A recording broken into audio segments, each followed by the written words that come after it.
done for. Everyone get out. Greetings sailors and welcome to some warships, and today we're going to see one of my replays, the tier 5 Kongo, and it's going to be a pretty good game indeed. I've actually rather gotten into the battleships, or specifically the Japanese battleships recently, and I know a little while back I said it was cruisers and destroyers that I was enjoying the most, but I think since I've played the Tirpitz a bunch more, that's been like my gateway drug into the Japanese battleships. And maybe the Japanese battleships will then lead me into the American battleships. I'm not sure about that. I don't like how slow they look. The only one I've actually got is the Arkansas Beta, and that's not particularly good, but yeah, I mean, of the Japanese, really only the tier 3 was a stinker. The Kavachi was actually a pretty reasonable ship. The Kongo is a very nice ship, and the Fuso, which is where I'm at now, is a very nice ship indeed. But having said that, I've kept the Kongo because I quite like it, and this is actually a really recent game. This is from less than a week ago. So I'm actually divisioned up here with Andy CX in an Omaha, and you might recognise him from the supporter spotlight videos. He's one of my Patreon supporters. And actually, with a fair few of my Patreon supporters, I've been playing Warships recently rather than World of Tanks. But there's still one or two that want to play tanks from time to time. But sometimes we play Armoured Warfare as well, because you know, that's quite fun also. In this particular game, I mean, the matchmaking's good, I've already noted that, but there are 2 carriers, and there's also some enemy destroyers to watch out for. And I have to say, generally speaking, I tend to have more issues with torpedo bombers than torpedoes from destroyers. Destroyers are easier to evade and to outsmart if you're paying attention, although sometimes somebody will outsmart you and get a jump on you and ambush you, and I've had that happen sometimes. You come around the corner of an island and it's like, surprise, you just got a face full of torpedoes or whatever. I had a situation the other day where it was literally, I had a choice of get torpedoed from the front or get torpedoed from behind, so I was going to die either way, and ended up dying to a was it a Mahan, something like that. So yeah, sometimes you will just get outplayed, but I generally find it a lot easier to do something to avoid destroyer torpedoes, which is a good thing because they're more damaging. But at the higher tiers, when you get lots and lots of torpedo bombs coming at you, well, that can be just as bad. Fortunately, at least one of these carrier players is not particularly good. Now, these are both tier 5 carriers, I think. There's at least one tier 5 carrier per team. I think they're both tier 5s, but I'm not sure actually. One of them that might be tier 4. But yeah, they've not, I mean, they've played through and they've just not had that much practice at it, maybe, because they're just doing automatic drops from the front. So as a battleship driver, you know, I'm fine with that. More players like that, please. More carrier drivers just doing automatic drops from the front that I don't even have to dodge. I can just keep sailing forwards. Now we can see one of them is making an even bigger mistake. This bow driver is just sitting there. He's been spotted and he's just sitting there. And with my scout plane, I've actually got enough range to hit him. Now this is extreme long range for these guns. It's not quite the edge of the range, but it's still pretty long range. But 2 hits, one of which is a citadel. You know, citadels are enough to do a lot of damage, so it doesn't take a lot of shots. And because I know exactly where he is, I know he hasn't moved, I can just put out another group of shots, and, well, I've lost the position there. I could have held, in sniper view, I could have held that and put out a 3rd volley, but there we go, another 4 hits, so he must be fairly close to death. But instead, I turn my attention to other targets. Now, there's an AFK Kuma. I could shoot him, but he's not doing anybody any harm. Although, well, he's doing his team harm, technically, but he's not shooting back at our team, so I'll let somebody else farm the damage from him, and I'll actually shoot at something that could potentially shoot back. And the only other thing that's close enough is this Wyoming, so there's one group of shots going in, and that's not too bad. 3 hits for 4,000 damage. There's the Bogue again, and if I want to, I can possibly get another group of shots out, and it looks like that's what I'm thinking about doing. Yep, there we go. So just about to reload, and Boom, there we go. Now, HE shells would have been maybe nicer to put out against him, but one of the disadvantages of battleships facing targets where you would like to use HE is the long reload means that you can't just easily switch. You have to be fairly confident that you're going to be facing something like that you're only going to be facing destroyers, or that you're only going to be facing an aircraft carrier before you decide to make that switch to HE. Although sometimes if you're facing a highly angled enemy battleship, somebody that's really angling well against you, at that point you might also want to switch to HE shells if somebody's like consistently sailing away from you or whatever. Because at that point your shells are likely to either just bounce or just you know, overpen the superstructure for minimal damage. And again, please can I have carrier drivers on the enemy team like this? Please, just all the time. All the time. I just want this. Look at this.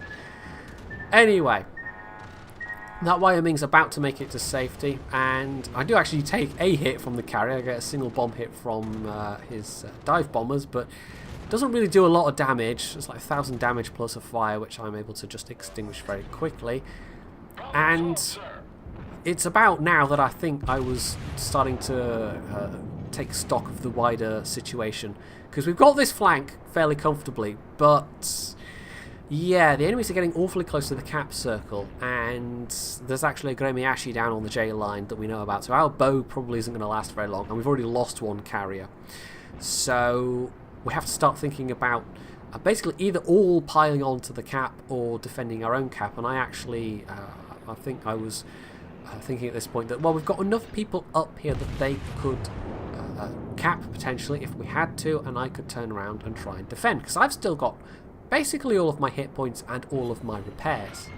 So I put a bit too much lead on that group of shots against the Miyogi, but I got lucky because the one shot that did hit was actually a Citadel, so that was actually a fairly worthwhile hit. Now it's about this time I realised, oh yes, no, that is a destroyer right around the corner, although he's made a drop on somebody else, so I actually initiate a hard turn here because I don't want to go right round this corner into a Minikaze, but there's enough ships here that surely they can kill this Minikaze, surely. It's 2 destroyers plus Furutaka plus Andy in his Omaha, so surely that should be enough, surely. Well, there's a Wyoming there as well, so he could give cover fire to the Minikaze as he's trying to get away, and actually he does make it away safely, unfortunately. So I'm going to complete the turn, and I've got the range to defend the cap from here. We've got a couple of cruisers that went back, the 2 Phoenixes, who I think were actually divisioned, and the Kuma actually was in that division as well, so they've turned around to defend also. Now the Phoenix and the Kuma, they're both very nice ships. They've actually both got torpedoes, although only the torps on the Kuma are semi-useful because they've got a decent range. The Phoenix's torps, you have to get pretty close. I think it's 5.5 kilometers, so you can use them, but it's a bit tricky. You can also see that Minikaze actually didn't go far from the cap there. He's actually just kind of hiding by the island, but the Wyoming that was there as well died, so that's good. So I'm putting down some fire on these cruisers that are in the enemy cap, but I'm also quite aware that Minikaze is there, and I'm actually within torpedo range of him at the moment, in theory, but there's islands between us, so he's not really in a good place to make a drop. It's just I don't want to get caught out by that guy. So I'm just deciding which target to go for. I mean, they're both kind of side on, but the Kolberg is probably the easier one to hit, just based on our relative courses. I'd actually quite like to shoot the Minikaze as well, but I think I was telling Andy at this point, just stay safe. Don't just go around that island. Don't go... well, either side, if he went either way, I mean, he'd be in serious risk of coming around the island and just eating a face full of torpedoes, which is... yeah, even if somebody knows you're there, if you're in a destroyer, you can use that to your advantage. You can hold somebody off. But in order to try and decap Andy, the Minikaze would have to try and go round. But he's not alone. I mean, there is also, as we can see, Murmansk over there, and the enemy Zuiho is being pursued by our Minikaze, who appears to have run himself aground, but probably trying to avoid something. So I just tried some blind shots here where the Minikaze, the enemy Minikaze, was last seen, but no joy. He's definitely spotted me though. I know he's still around here somewhere, but it's outside my detection range, so there's not a lot I can do about it to try and detect him, unfortunately. So some shots out against the Murmansk, who is going for the Minikaze, and probably going to be firing at Andy as well, because Andy's capping right now, of course. And oh, there's the Minikaze. If I can get some shots into him. Now again, HE would have been really useful here. If I could have gotten some HE shells in, I could have done a lot more damage, but instead it's a single AP overpen. So he's got 1,000 less health, but he's still very much alive, unfortunately. And Andy takes off a little bit there as well. So of the platoon, the division that went south to defend, only the Kuma remains at this point, being hotly pursued by a Kolberg, a Königsberg, and a Gremiashi. So I've just about arrived in time to give some cover to this guy and to get some more damage out of it.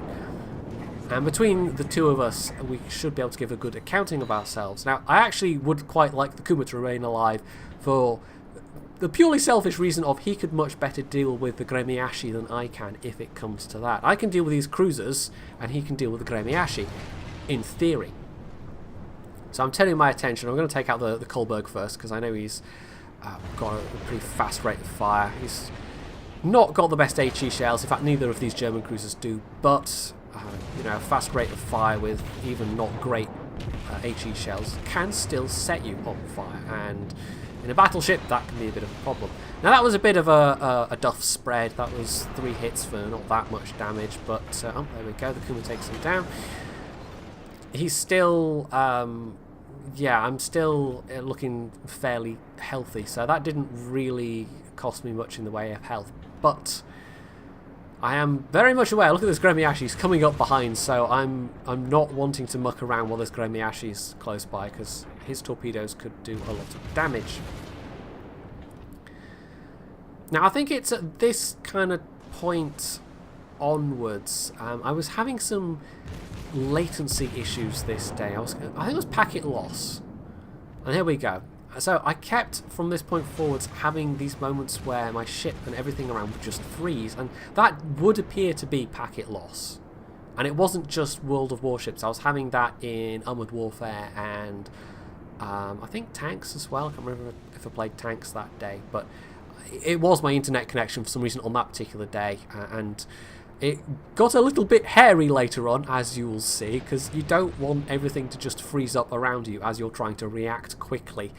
Although react quickly in a battleship might be a little bit of an oxymoron, I don't know. So if we can take down the Königsberg, that will be good. I mean, the Kuma has run aground, unfortunately. They're both trading shots at the moment.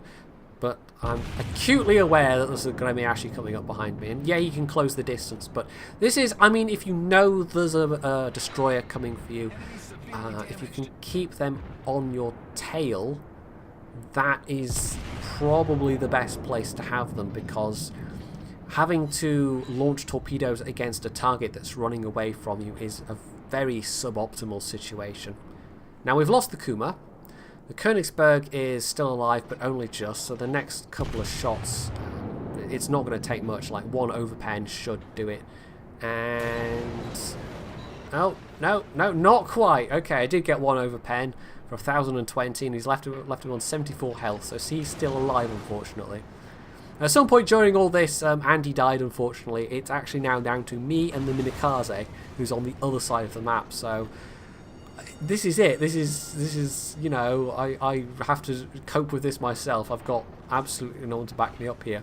The enemy Minikaze is also still alive, and he was last spotted, and there he is going through the cap circle, so this is a problem. I'm bracketed by destroyers here. Whichever way I turn, I've got issues with having to avoid torpedoes, and I'm kind of running out of map.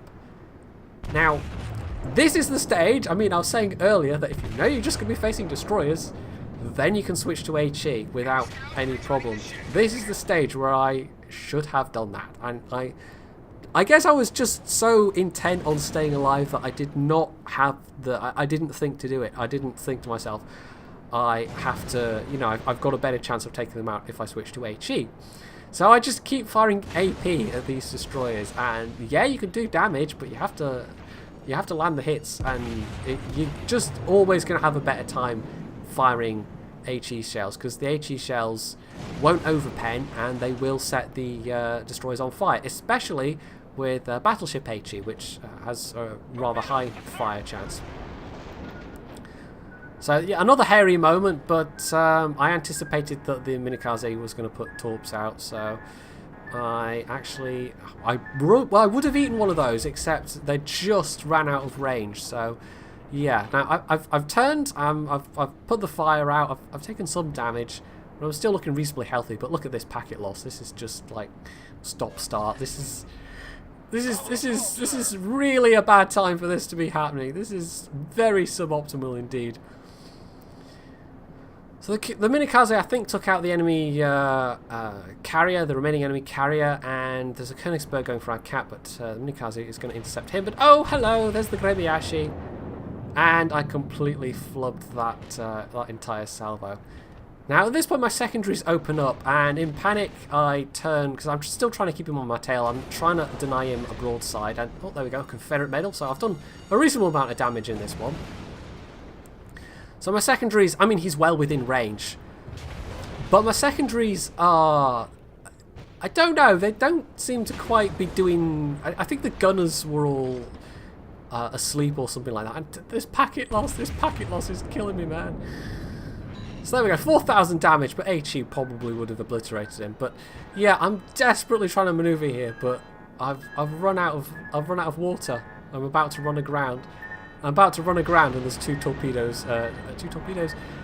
destroyers nearby. Now, fortunately, my repairs just come back, so I don't flood to death. And this guy's shot all his torps, so I know he's got a long reload. But yeah, you'd think at this range, and he's sailing up to my side now, you'd think at this range my secondaries would just obliterate him. But I don't know. I think half of my secondary gunners were just drunk or taking the day off or whatever. So I was having to painstakingly, excruciatingly get my my main batteries around. And my secondaries just didn't seem to be doing the job. And there we go. Now that was a secondary shot that finally finished him off. But how long did that take? Meanwhile, the Minikaze's torpedoes have just come back and this is awfully close. He kind of screwed that up. He's got 4 kills. But he kind of screwed that up. If he'd done a better spread, there's no way I could have avoided those. He could have killed me. But at this stage, the timer is actually running down, although it's not quite correct. For some reason, the replay has gone a bit wonky, and the timer actually goes down to 0 before the replay actually ends.